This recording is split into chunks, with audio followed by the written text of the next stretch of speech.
1960 में बने अंग्रेजी कानूनों को आखिरकार देश की सरकार ने रद्द कर दिया। अब देश में नया कानून लागू हो चुका है, जिसको लेकर पूरे देश में तमाम तरह की चर्चा है। तीनों पुराने अंग्रेजों के कानूनों को बदलकर नए देसी 3 नए आपराधिक कानूनों को लागू कर दिया गया है। आज से तीनों कानून देश में लागू हो गए और मुकदमे भी अब नए सिरे से दर्ज होने शुरू हो गए हैं, जिसके मुताबिक ब्रिटिश काल के भारतीय दंड संहिता, दंड प्रक्रिया संहिता और भारतीय साक्ष्य अधिनियम को हटाकर भारतीय न्याय संहिता, भारतीय नागरिक सुरक्षा संहिता और भारतीय साक्ष्य अधिनियम को लागू कर दिया गया है।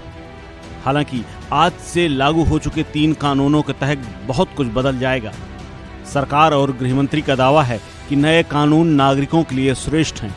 अमित शाह ने यह कहा है कि इस कानून से देश में एक मॉडर्न न्याय प्रणाली भी स्थापित होगी। सबसे पहले हमने इसमें हमारे संविधान के स्पिरिट के तहत दफाओं की और चैप्टर्स की प्रायोरिटी तय की है। सबसे पहली प्रायोरिटी महिलाओं और बच्चों के अपराध को दी गई है और मैं मानता हूं कि ये करने की बहुत समय से पहले जरूरत थी।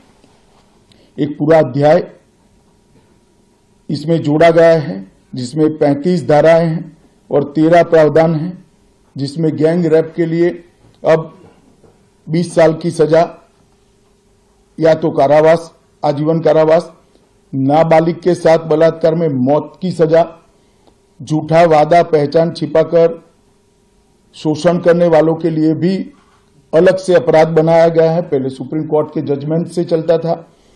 पीड़िता का बयान उसके घर पर महिला अधिकारियों की उपस्थिति में और अपने परिजनों की उपस्थिति में लेने का भी प्रावधान किया है और इसके साथ साथ ऑनलाइन एफआईआर की व्यवस्था से भी ढेर सारी उत्पीड़न का सामना कर रही महिला एम्बरेसमेंट से बच पाएगी, ऐसा हमारा मानना है। इन तीनों नए आपराधिक कानूनों में कई व्यवस्थाएं दी गई, जैसे 0 एफआईआर, आपराधिक शिकायतों को ऑनलाइन दर्ज कराना, मोबाइल के जरिए समन भेजने जैसे इलेक्ट्रॉनिक माध्यम के साथ जघन्य अपराधों के लिए मौकाए वारदात की वीडियोग्राफी करवाने जैसे प्राविधान शामिल हैं। नए कानूनों के तहत अब एफआईआर दर्ज कराने के लिए व्यक्तिगत रूप पर थाने में जाने की जरूरत नहीं होगी। इलेक्ट्रॉनिक कम्युनिकेशन यानी फोन या मैसेज के जरिए ये काम हो सकता है।